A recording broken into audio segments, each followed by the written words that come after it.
watching this video because a sexually violent predator has moved into your area. The following information will be presented by the State of Colorado Community Notification Team. My name is Mark Slavsky. I'm a detective with the Wheat Ridge, Colorado Police Department. My name is Debbie Sternholm. I'm with the Colorado Community Notification Team. My name is Kathy Rodriguez, and I'm with the Sex Offender Management Board with the Colorado Department of Public Safety. Today we will discuss purposes and intended benefits of community notification, a review of sex offender legislative history, an overview of community notification, general education information regarding sex offenders, victims, and sex offender management, community responsibility, community protection and safety issues, and at the conclusion of this video, you will hear about the subject of this community notification. In the mid-90s, there were a set of federal laws that were established which really provide the foundation for Colorado laws regarding sex offenders and why you're watching this video. In 1994, the Jacob Wetterling Act was established. This act requires all states to establish a sex offender registration for all convicted sex offenders and a way to track them. In 1996, the Megan's Law was passed, and that law requires states to find a means of notifying community residents, when sex offenders are residing in your community. The Pam Lynchner Act of 1996 amended the Jacob Wetterling Act by providing lifetime supervision for some sex offenders, as well as a national sex offender registry. Colorado sex offender registration includes how to define what a sexually violent predator is, as well as sex offender registration laws, and a statute regarding community notification. Community notification occurs two ways in the state of Colorado. Community members may visit their local law enforcement agency and review a list of all sex offenders that are registered in that community. Also, law enforcement comes to the community via a community meeting or this video to alert you to sexually violent predators that are registering in your area. So you might ask, what is a sexually violent predator? First and foremost, you need to remember that this is a label given to identify the highest risk sex offender. It does not necessarily describe the sexual offense. Every state has a way of identifying the highest risk offender and separating that out from other sex offenders who may not be given that label. In Colorado, there are two ways to identify sexually violent predators. The first way is when the offender committed the crime in Colorado. The offender must be an adult, or if they were a juvenile, they must be tried as an adult. The crime must meet certain criteria, such as crime type, the commission date, and the date of conviction. Then that offender meets the criteria to be given an assessment, which is conducted by an approved treatment provider as well as a probation or a parole officer. If the offender meets the criteria of a sexually violent predator, then that probation or parole officer makes a recommendation to the court, who must make the actual finding. The second way a person can be identified as a sexually violent predator in Colorado is if that offender committed their crime and was convicted of that crime in a different state. Remember, all states have a way of identifying the highest risk offenders, but some states call them something different. If the label given to the offender from another state is equivalent to Colorado's label of sexually violent predator, then that offender is given the label of sexually violent predator in Colorado. By Colorado statute, all designated sexually violent predators are subject to community notification. Community notification begins when the Department of Correction, parole, probation, or another state notifies local law enforcement that a sexually violent predator is arriving in that community. The sexually violent predator must register with the local law enforcement agency. That agency notifies the Colorado Bureau of Investigation, and that agency also conducts a community notification in accordance with the Sex Offender Management Board criteria, as outlined in the Manual for Colorado Law Enforcement. Colorado Bureau of Investigation places the sexually violent predator on the internet within 3 days, and that site is at sor.state.co.us. There are some important things that you should know about sex offenders and some misconceptions that may be out there. Some people believe that the majority of sex offenders are placed into prison. However, most of them are not even caught or detected. In fact, less than 16% of sex assaults are ever even reported to the authorities. Over 80% of sex crimes go unreported. In Colorado, research has shown that 1 in 4 women and 1 in 17 men have been sex assault victims in their lifetime. Some people believe that they can spot a sex offender. There really is no typical sex offender. However, it is important to remember that they all tend to be deceptive, manipulative, and secretive in the way in which that they commit their offenses. Some people also think that sex offenders have a long history of criminal behavior, when in fact many sex offenders have no criminal history. In addition, studies show that 75% of sex offenses are carefully planned.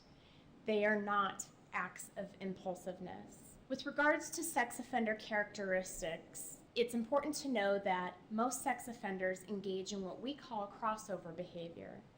This means that although an offender might be caught for one type of offense, this person is many times at high risk to commit another type of offense. Someone may be convicted of victimizing a victim of a certain age, but that doesn't mean that they're not at risk of harming someone of another age. Most sex offenders are male. Female offenders account for less than 10% of offenders. Crime of conviction is only one indicator of risk. Also, sexual deviancy typically begins in mid to late adolescence. This shouldn't be confused with juveniles who have committed sex offenses, in that they don't necessarily always become adult sex offenders.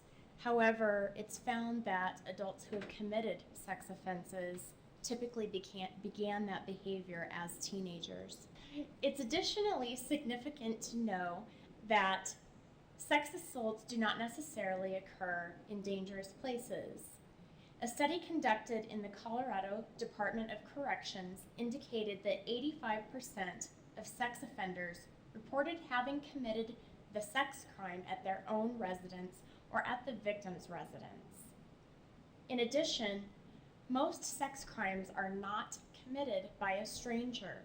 Research has shown that 78 to 90% of sex offenses are committed by someone known to the victim.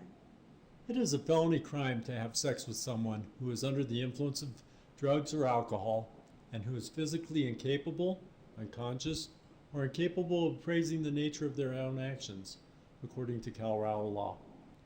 Although the person that you're going to be notified about today may or may not be under community supervision, we believe it's important for you to understand how Colorado supervises sex offenders. There is no cure for sex offenders. However, like any behavioral choice, they can learn new behaviors and skills. Consequently, some of them can be safely managed in the community.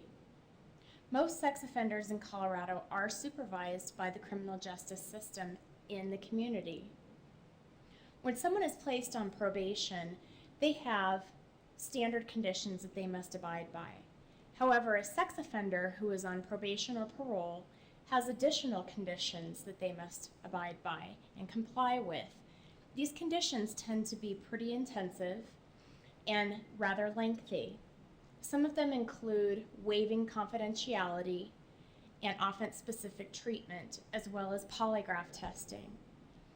Waiving confidentiality is important because of case management purposes and because secrecy really undermines rehabilitation efforts and threatens public safety. Sex offenders must be completely accountable for their behavior and agree to these intensive and intrusive measures in order to remain under community supervision. You'll see a triad model of the containment approach that is utilized in the state of Colorado. On the top is the criminal justice supervision. This is typically probation or parole.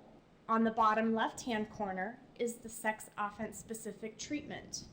This is the therapist involved in court-ordered treatment for the sex offender. And on the bottom right, you'll see a polygraph examiner. Sex offenders who are granted supervision in the community are required to undergo polygraph examinations on a regular basis. You will also see to the side community members. That's because we believe that community members can be an integral part of this system by reporting anything suspicious or any wrongdoings to the authorities in an appropriate manner. There are many myths about sex offenses.